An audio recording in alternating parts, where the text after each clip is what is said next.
Okay, I next like to introduce our next speaker, Karthik Balakrishnan. Balakrishnan is a professor of ENT, head and neck surgery, and by courtesy of pediatrics here at Stanford University Medical Center. Dr. Balakrishnan specializes in the care of children with complex disorders of breathing, voice, and swallowing. He's an expert in complex surgical reconstruction of the larynx and trachea, innovative approaches to pediatric airway reconstruction, and in vascular anomalies of the head and neck. Thanks so much, Sally.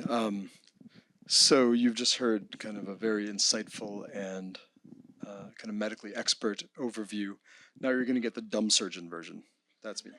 So, as an otolaryngologist, as a head and neck surgeon, I believe very, very firmly, and I think it's come through in the talks you've heard today already, that multidisciplinary care for these patients is the right way to do things, right? Each of us, you're going to hear, has different perspectives, different areas of expertise, and in some ways, subtle differences in how we interpret information, how we manage these patients. And there's good data showing that multidisciplinary care for medically complex patients is the way to go. It's cheaper, it's better, it's safer, and it's a better experience for the patient and family. So something to consider, at least for the more challenging ones. It's not always realistic or appropriate for every kid to have that, but for the more complex kids, it often is. And you are going to get a pediatric biased presentation here, so yeah. All right, so I have nothing to disclose. Other than that, again, this will be pediatric focused. All right, so neuromuscular diseases with bulbar sequelae we know are very common. In the otolaryngology clinic, that's not a huge surprise because when we talk about bulbar function, we're talking about the lower cranial nerves, and so that affects the head and neck. So shockingly, the head and neck surgeons are involved. And as you've heard and as you are well aware, there are kind of three major functions that we think about here, namely swallow, breathing, and voice/speech. Voice and speech are not the same, but they are obviously related. And our colleagues here, including Sally, have written this important paper that really summarizes some of these ideas and calls out these three areas as important. Okay, so today we're going to talk about these three things. All right, so historically, again, many of you are aware, at least those who have had a little more, long duration of clinical experience are aware that patients with neuromuscular disease for a long time were sort of straightforward to manage, right? Like if you had SMA, you were going to get a trach, you were going to be on a vent, and you were going to get a G-tube, and that was kind of that, and everything else was gravy, right? So when I was a fellow, this wasn't even a conversation. Like babies would get admitted to the hospital and we would go up there and do a trach consult and do a G-tube consult the first time we met them. It wasn't really, there was no dilemma. And if the parents declined a trach or a G-tube, then you'd have a conversation about goals of care, right? You get the palliative care team in there, you talk about what their goals of care for that baby were and whether they want to prioritize certain things above duration of life, and that was that. And most of these kids would have an early death due to aspiration and related lung damage. And this was really the case for a very long time. Now, of course, the reality has changed, right? Now we have these disease-modifying therapies, as well as all the things that you've heard my colleagues talk about earlier that can help keep kids healthy. I just have to wing it. There we go. So let's talk a little bit step by step about these different sectors of care for these kids. So you're going to have to suffer through pictures of my kids as we go. So swallowing and dysphagia. So again, this will be old hat for many of you, but for those of you who perhaps are still in training or not as focused on the swallow side, we know that swallow has three major phases, namely the oral, the pharyngeal, and the esophageal. So the oral phase is controlling the stuff you put in your mouth, processing it, moving it to the back. This can be subdivided. Oftentimes, oral motor issues, oral phase problems can be managed with therapies, with teaching and training, with time and maturation, but not always. The pharyngeal phase, of course, is the transit between the oral cavity and the esophagus. While bypassing the larynx, and Dr. Mayer showed you some nice anatomic drawings of that. this is really when aspiration is going to happen for the most part. And the esophageal phase, of course, is when you have the peristalsis, the squeeze down to the stomach. Well, that's also relevant, right? Because certain neuromuscular diseases can affect smooth muscle and can affect esophageal motility and strength as well. So this is something many of you already know, so I won't necessarily go through this in detail, but these are the different phases of swallow during a video fluoroscopic swallow study, and you can see the bolus of black contrast kind of working its way back and down.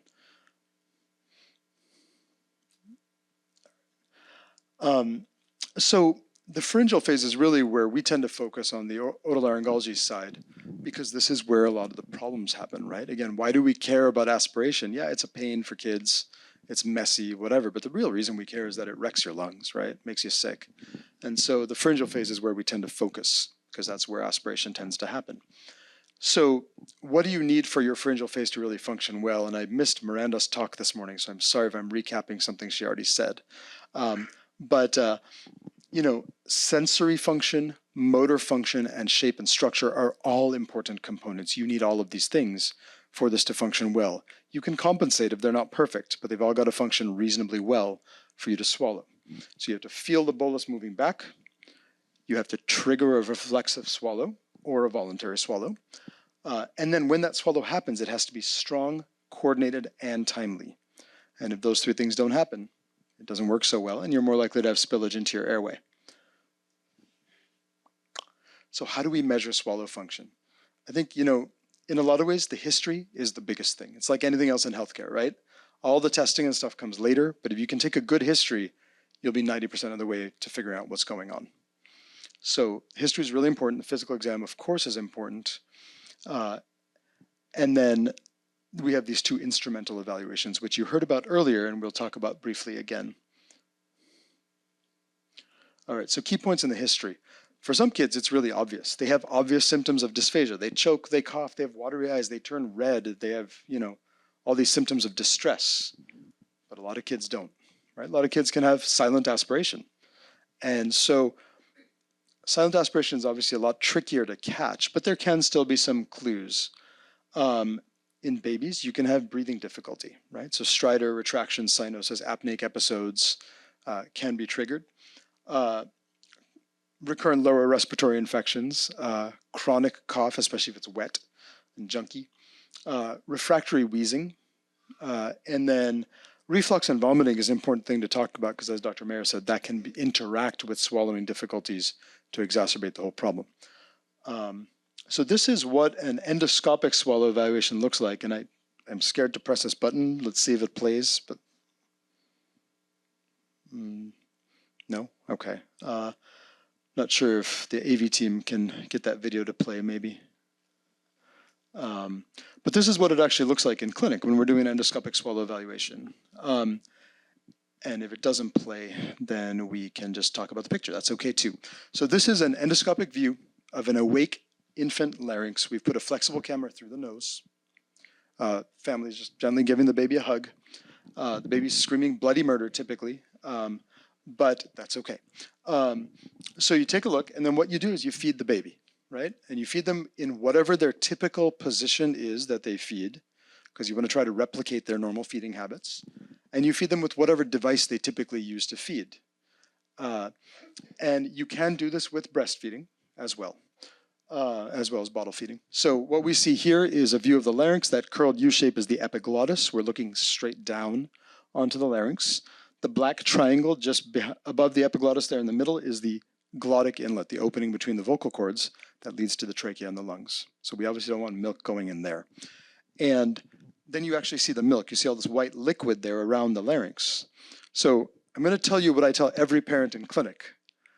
Like, and Miranda has heard me say this 1 million times. Okay, so the anatomy is such that when you swallow, the milk comes in from your mouth, which is down here on the screen, and I'm sorry for the group over there, but hopefully you can see me pointing over here. Okay, the mouth is down here. So the milk comes in, it should go around the epiglottis to either side, right? And then down into the esophageal inlet, which is behind the larynx at the very top of the screen there, where you can see a little rim of milk. We should not see any of it going into the larynx, right? The epiglottis's job is not to seal the larynx. The epiglottis is a baffle. It deflects swallowed material to the sides so it can go around the larynx. In the meantime, we should see that the larynx elevates and that the vocal cords and the supraglottis close, squeeze shut, to provide an additional barrier to aspiration.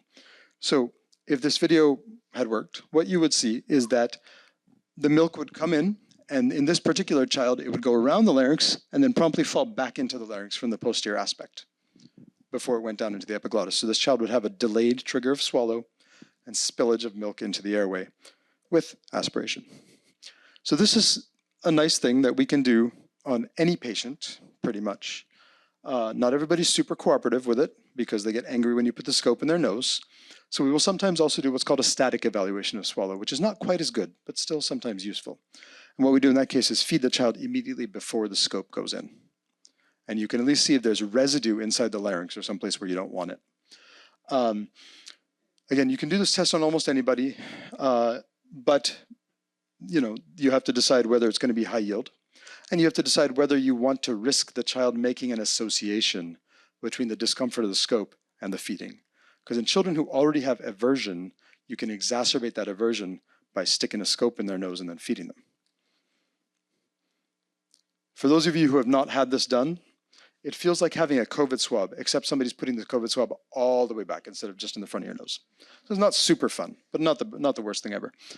Okay, so again, you've seen some of this before, but to quickly compare and contrast, I better talk fast, we got like 10 minutes.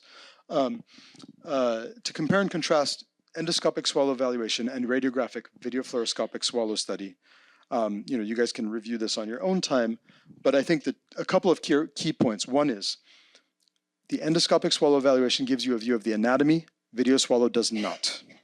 The endoscopic swallow evaluation shows you vocal fold motion, video swallow does not. Don't listen to anyone who tells you they can assess vocal cords with radiographic studies. It is wrong. Okay, you can do it with ultrasound, not with this. All right. However, video swallow study gives you a view throughout the swallow, whereas at the moment of swallow when the pharynx squeezes, the scope whites out. So you lose that split second. So you're right up to it and right after, but not at the instant of the swallow. You can do a FEES anywhere. You can do it in the parking lot. It doesn't matter, right? You can carry a scope with you wherever. Video swallow study has to be done in a fluoroscopy suite. It's a very different infrastructure. Endoscopic swallow study can be done with very small volumes. You can even do it just to assess secretion management. It's not actually a swallow study at that point, but it's a similar procedure. Video swallow study requires the child to take some reasonable amount of volume so you actually get a useful study. And then, of course, you have discomfort of the scope versus the radiation exposure. And here in the Bay Area, where our patients, our parents are particularly educated and have strong opinions, the radiation exposure from video swallow study is a big issue. There's a lot of negotiation with families. So we end up doing a lot of fees here because the families are terrified about the radiation exposure, what to do. Okay, just to give you an example, in SMA, for example, common findings on endoscopic swallow evaluation, you see pooling of secretions, penetration and aspiration, delayed initiation of swallow, which is interesting, right?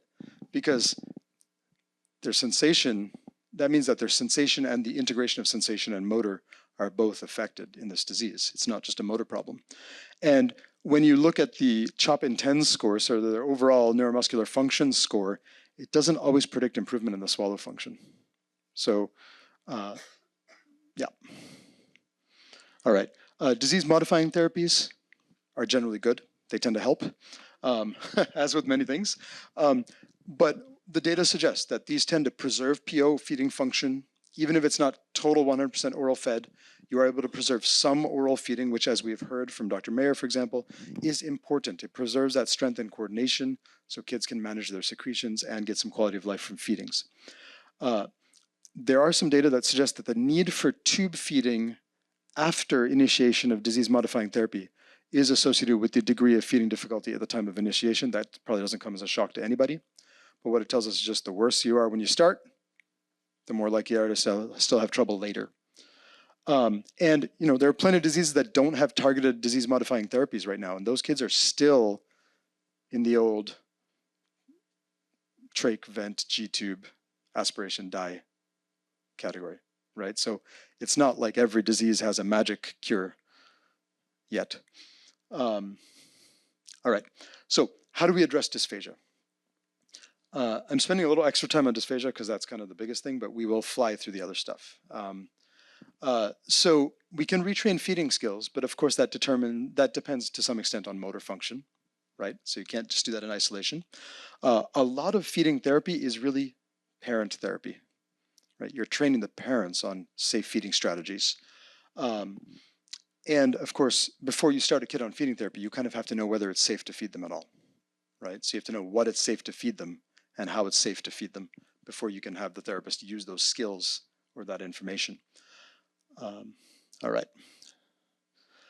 Pacing is also helpful.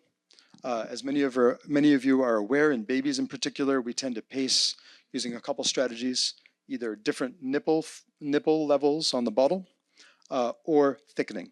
The problem is that, as you are aware, there is no standardization of flow rates across manufacturers of baby bottles and nipples. So a level 1 nipple may be entirely different in its flow rate across different companies. So something to be thoughtful about. And then thickening, now we are lucky to have thickeners that can be used in breast milk, which is great. However, we often see that in kids with neuromuscular disease, if you make the thing too thick, they start to have more trouble because they can't clear that thick material from their pharynx, and their aspiration risk actually goes up again. So there's often sort of a mid-level of thickening that is maybe a balance of risk and benefit to help the kid move forward. And of course, now that we can actually standardize thickening, that's pretty amazing, as opposed to previously when you had to, just gut check it. Didn't really work real well. One thing I will say before we get on to sialorrhea is I think a really important conversation to have with families who present with kids with neuromuscular disease before you initiate any of this stuff is really, again, what are their priorities and goals for the kid? The conversation I will often have with families is that feeding is really a spectrum. It's not a black and white, feed yes, feed no. It's on the one extreme is we're going to totally prioritize lung safety, your kid's getting a G-tube or whatever, and no feeding by mouth, and we're going to do all this stuff to control the secretions. On the other spectrum is quality of life is paramount, and feeding is central to that family's quality of life. And there are some cultural backgrounds where that is the case. And they're going to totally deprioritize lung safety with the understanding that it could affect their child's lifespan and overall health. And then there's all the things in between. And most families fall in the middle, but we have absolutely had families who have fallen both extremes. And you really need to know that before you have these conversations with families. So I think that's a really important thing to assess and have reassessed on a recurring basis as the child grows and evolves. Okay, sialorrhea. So you've heard about this already. The one thing I will say about this is that when we think about the treatment options for sialorrhea or difficulty managing secretions, I personally am not a fan of systemic medications. I think that they tend to have side effects. It's a pain for the family. A lot of these, when you think about the side effects, urinary retention, constipation, like these are things these kids are often already struggling with. So a lot of families are not excited, and maybe that's biased because by the time kids come to me as a surgeon, they've tried some of this stuff, but it's very rare that I have families interested in trying medication. Most of them will go for either Botox or salivary gland surgery, which you've heard about before. Botox is temporary. In my experience, typically lasts between 2 and 6 months. You can repeat it. And more it's available now in the ambulatory setting, but in kids, you come at their face with a bunch of needles. It doesn't always go well. So sometimes general anesthesia is needed. We do have to think about that carefully in kids with neuromuscular disease, right? Because the general anesthesia itself can set them back. And then in the worst, and salivary gland surgery is an option. Dr. Mayer referred to it as the nuclear option. I think in some ways that's appropriate because it is permanent. You're removing or ligating salivary glands so they can't pass saliva to the mouth. That said, from a surgical standpoint, it's easy. It's not a hard surgery. It's not a hard recovery. It's totally a realistic option. And then in the worst case scenario, we do laryngeal surgery. So you can do a tracheostomy, right? That facilitates suctioning, cough assist, all these things that you can do. And in really, really bad cases, we'll actually do what's called a laryngotracheal separation. So create a permanent stoma from the trachea to the neck, and close off the bottom of the larynx. So it is impossible to aspirate unless your saliva comes out your mouth, runs down your neck and into the neck hole, which doesn't happen that often. So there are families that go for that. It can be hard for families to make the leap because it means your child doesn't have a voice anymore. But the trade-off is they can eat whatever they want without aspirating. So it's again that matter of what are the priorities for the family and the child. All right. Airway and breathing, super fast. It always pains me to be quick about airway because that's my specialty, but we'll do it. Okay, so really quick, sleep disordered breathing. This is an important consideration for these kids. So when children have upper airway hypotonia, their palate, their pharynx, their tongue can be floppy. And when they go to sleep, that floppiness can cause upper airway obstruction. So very common to have snoring, obstructive sleep apnea, and associated desaturations in patients with neuromuscular disease. In kids who are not that mobile, they can also tend to be a bit obese or overweight. And of course, neuromuscular scoliosis can occur. And both of those can exacerbate these problems as well. And what happens in kids in general, not just kids with neuromuscular disease, is when your sleep is disrupted, you also have difficulty with memory, concentration, learning, attention, behavior. And so we have data, for instance, in Duchenne's that motor function predicts sleep quality, and sleep quality in turn predicts daytime sleepiness. And we know that in kids who have behavioral difficulties like autism, ADHD, etc., the behavioral issues are often compounded by that sleep disruption. So then it just makes life even harder for the kid and the family. All right. How do we work this up? The gold standard in children is still a formal sleep study done in a sleep lab overnight with multi-channel monitoring. You get hundreds of points of data, etc. But a couple of problems with that. One is that sleep studies numbers don't always correlate with the actual symptoms that are perceived by the family and the child. And two, that sleep studies are really expensive and hard to get, in kids especially. And so that can be a significant obstacle, especially for resource-limited families. In addition, in kids with neuromuscular disease, they can have other conditions that can mimic sleep apnea. So for instance, diaphragmatic weakness or chest wall weakness can actually confound the interpretation of the sleep study. And Dr. Mayer probably knows a lot more about that than I do. There are some early data suggesting that things like measuring sniff inspiratory pressure at the nose can be sort of a quick and relatively sensitive early screening test for these sorts of problems, but those are not in common application, at least as far as I know. I've been pointing the remote this way. I'm not actually sure where I'm supposed to be pointing it, but it's working, so whatever. Here's a general overview of kind of the considerations in sleep disordered breathing in kids with neuromuscular disease. You can see that in non-REM sleep, the top box there, that there are multiple effects on ventilation that can then lead to low oxygen and elevated carbon dioxide. These in turn lead to disruption of all of these other brain functions, cognitive functions, and developmental issues we just mentioned. REM sleep, it tends to be even worse because your muscle tone goes down even more. So we'll often see that obstructive sleep apnea gets worse in REM sleep. And then if you've got diaphragmatic weakness, chest wall weakness, etc., if you're pooling a bunch of spit in your throat while you're asleep and that's obstructing your breathing, all of these things just kind of interact to make the problem worse. Oh, and what's the treatment? So a couple things. One is the sleep study tells you how bad the problem is. It does not tell you where the source is, where in the airway the obstruction is happening. And you can imagine that these kids are at risk for multi-level airway obstruction. So one thing we'll sometimes do is what's called sleep endoscopy. Get the kid under a light general anesthetic, breathing on their own, look with a flexible camera at the upper airway, and try to actually identify where the problems are. Because then you can provide potentially targeted therapy.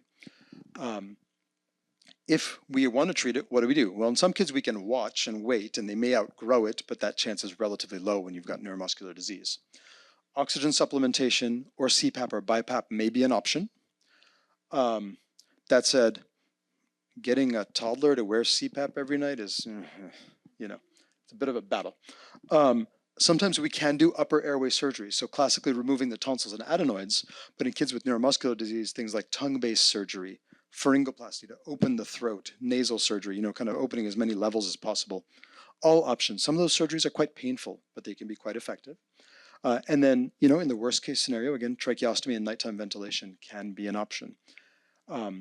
It is, in this particular population, though, any kind of sleep surgery we do does carry an elevated risk of postoperative respiratory problems, ICU admission, prolonged hospitalization. So we can't take those decisions casually. Not to mention that if your throat hurts like heck, you're not going to want to eat. So in kids who already have feeding aversion problems, you have to think carefully about doing a very painful throat surgery on them because that can really set them back. So it's not a simple decision. All right. Super quick anatomy of a tracheostomy tube. Many of you will know this already, but for those who don't, a tracheostomy is a breathing tube that goes through a hole in your neck. Simple concept, right? The actual tube basically has an external part that you can attach to whatever, a vent, a filter, a bag, or nothing. And then it has an internal part. It's like switched at just the right time and then it switched back. That's okay. And an internal part that actually goes through the neck into the trachea, providing access to the airway.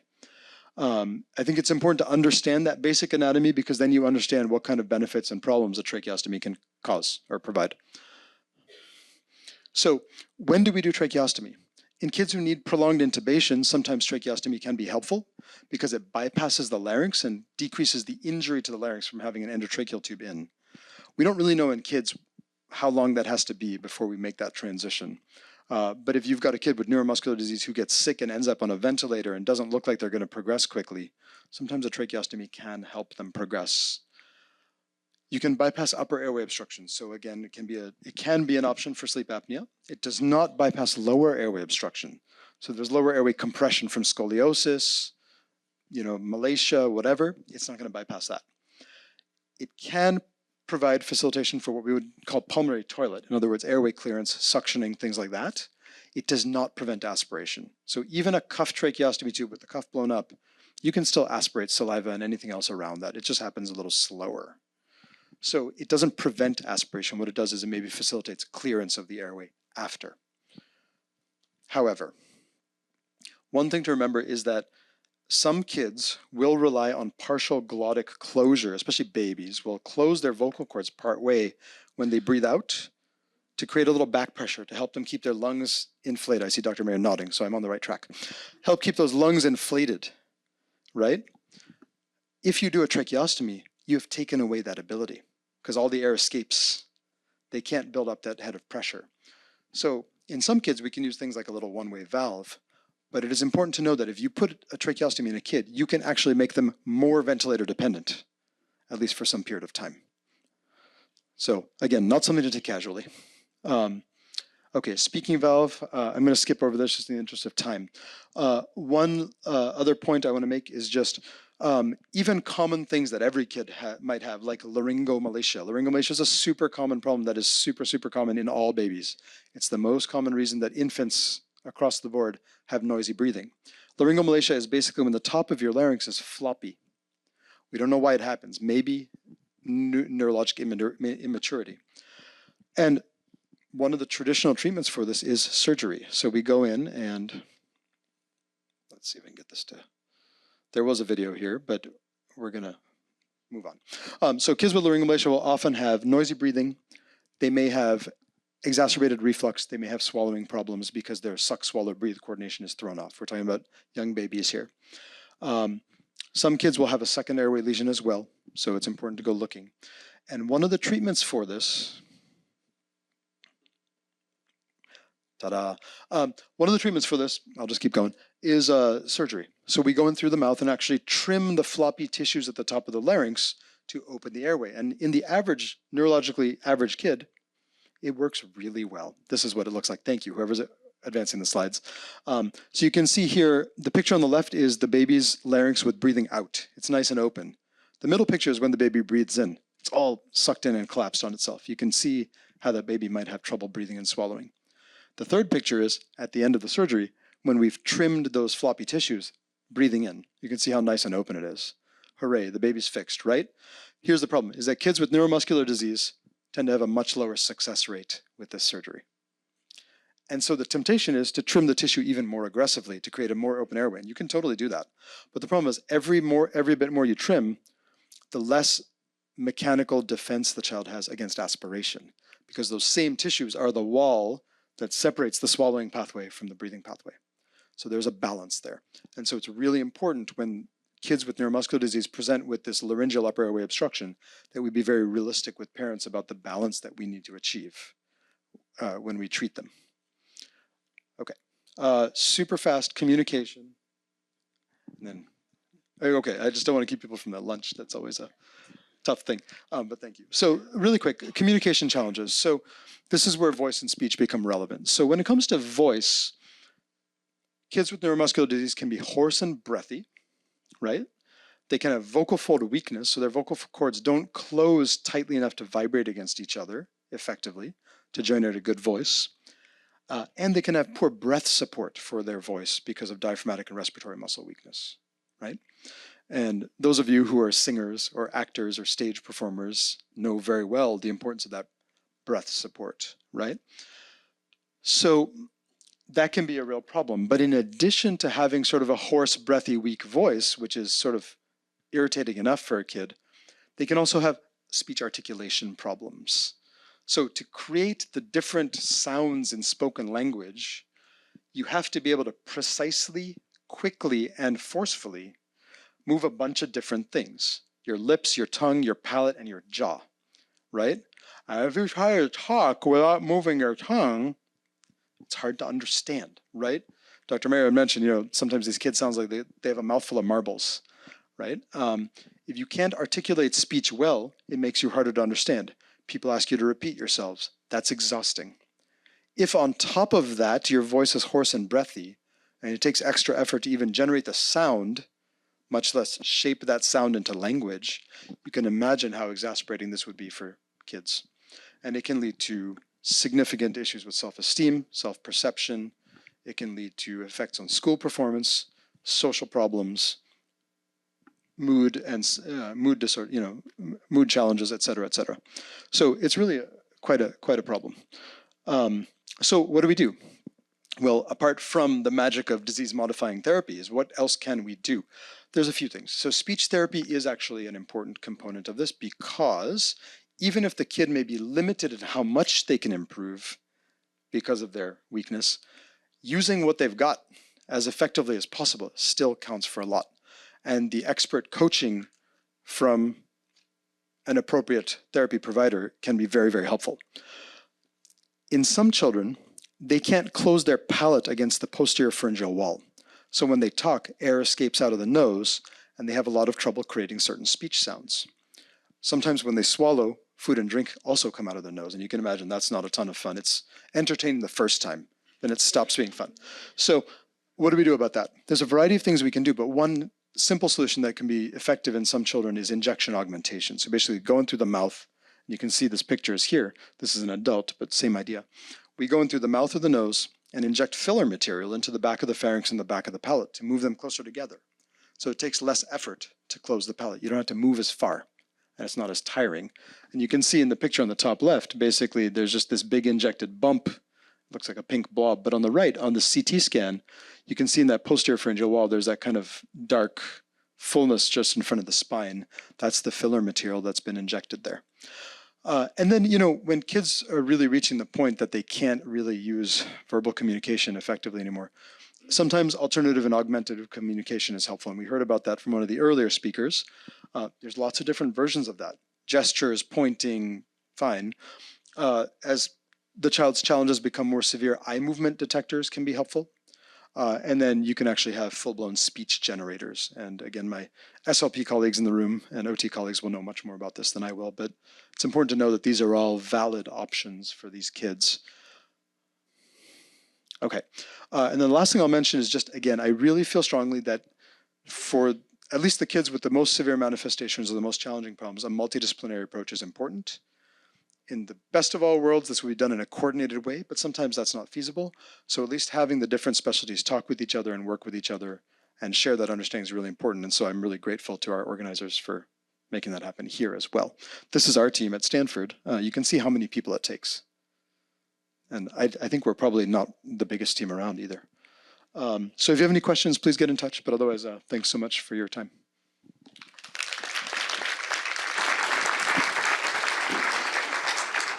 Thank you. We do have some questions, Okay. if you're willing to answer. Yeah, totally. Congenital myopathies cause severe craniofacial dysmorphic changes leading to psychosocial difficulties in addition to other bulbar difficulties. Due to effects of the underlying myopathy on recovery from surgery, must skulls be limited to bare essentials or can major reconstruction be considered?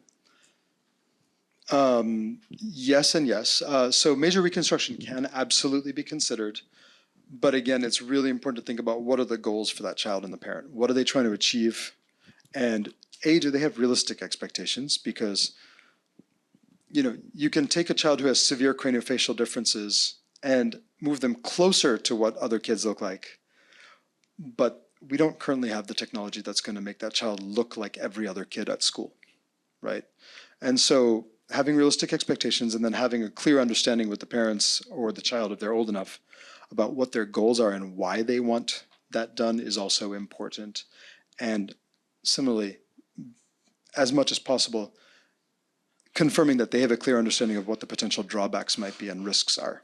These are all important things, right? If you do a massive 12-hour craniofacial reconstructive procedure on a child who has a severe myopathy, and then they end up on a trach and a ventilator post-op because they're so debilitated from the procedure, for some families that may be worthwhile, and for others that may not. And so we need to be very realistic and honest with families about what the pros and cons are. One more. Is there any utility of these new implantable devices advertised on TV to relieve airway obstruction for those with obstructive sleep apnea? I don't know what's advertised on TV. I'm a little scared about that. But there is a thing called the Inspire. That's the brand name. The Inspire is a hypoglossal nerve stimulator. So that is essentially a pacemaker is not the right word, but it is it's a device where it has an electrode that wraps around the hypoglossal nerve or branches of it. It has an electrode or sensor that senses respiratory muscle effort. And so at night when you're asleep, it basically, when you take an inspiratory breath in, it tenses up the tongue and kind of opens up that retrolingual airway. And there's really good data in adults and growing data in children that it can be beneficial. However, unfortunately, right now in kids, it's been really studied thoroughly only in teenagers with Down syndrome. It is not currently approved for kids with neuromuscular disease. I think we all expect that someday it probably will be. Those trials have not really happened in any extensive ways. So we don't know yet how much benefit, but I think likely that'll be something that's coming. And then, the market for that is really big. And so I have no doubt that over time competitors will become available as well. Hi there. For cases with severe swallowing deficits with UES problems, like minimal opening, we're talking about, for example, SMA, where they're treated, it's no longer progressing. What's the latest in the research world on like a laryngeal suspension that potentially, I've heard people throw that out before as a treatment? Great question. We don't really do laryngeal suspension at all ever. Okay. There are options though. So Botox, cricopharyngeal Botox can be really helpful. And that's easy to do. It's just a quick transoral procedure. There are people, at least in the adult world and maybe older teenagers, who do it in clinic through the neck using EMG guidance. I'm a pediatric person. We don't do that because, again, if I came at a kid's neck with a needle, they would run away or they would try to. So we're not going to do that. So we do that under anesthesia, but it's very quick. It takes 5 minutes, can be very helpful. You can also do a cricopharyngeal myotomy, which can be done endoscopically or open and is a pretty straightforward operation to do that can provide a more permanent thing. But both of those are probably... Do you have any complications with like reflux once the UES is then open with those then? Good question. Yes. Yes, Okay. it can be worse. Most of the data are not in kids with neuromuscular disease. So when we look at kids who don't have neuromuscular disease, what we generally see is that the reflux worsens and then it gets better.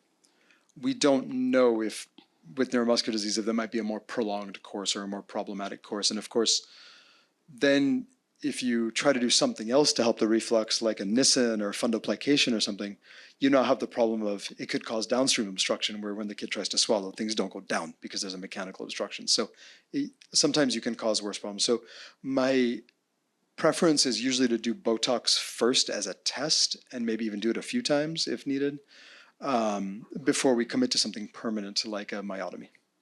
Awesome. And then last is about bites and things like that, same population. So do you know of anyone that's doing distractions and things like that in, for example, SMA late treated that has severe bite issues potentially causing, like essentially kind of like a Pierrot band kind of presentation? We've had a few patients recently that are getting older, and both from cosmetic purposes, chewing purposes, as well as breathing purposes, have asked.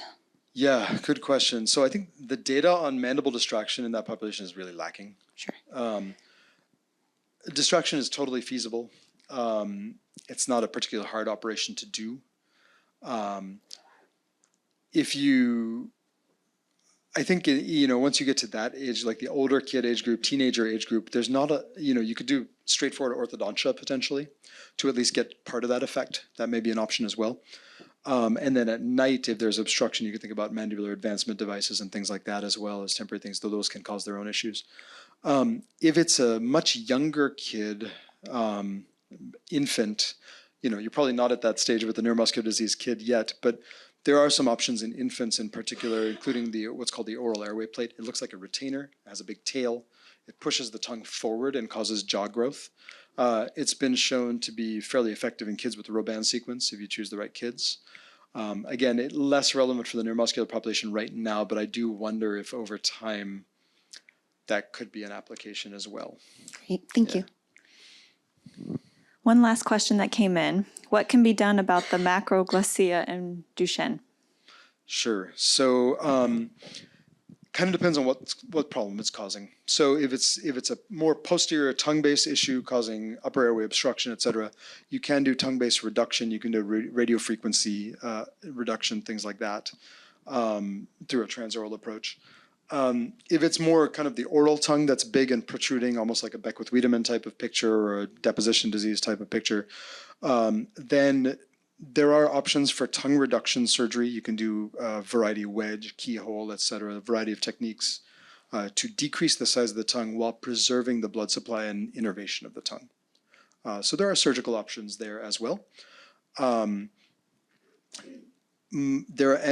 philosophy to that is different in different institutions. There are some institutions that kind of say, like, you need to do this in an infant and do it very early to kind of forestall these problems. My view is, if we're going to put a kid through a painful operation, let's wait until there's really a problem.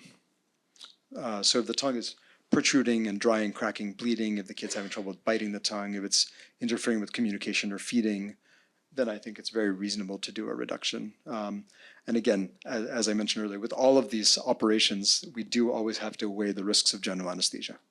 Always, always. So, yeah. Any other questions? Thank you so much. We really appreciate it. I think we've had a great morning.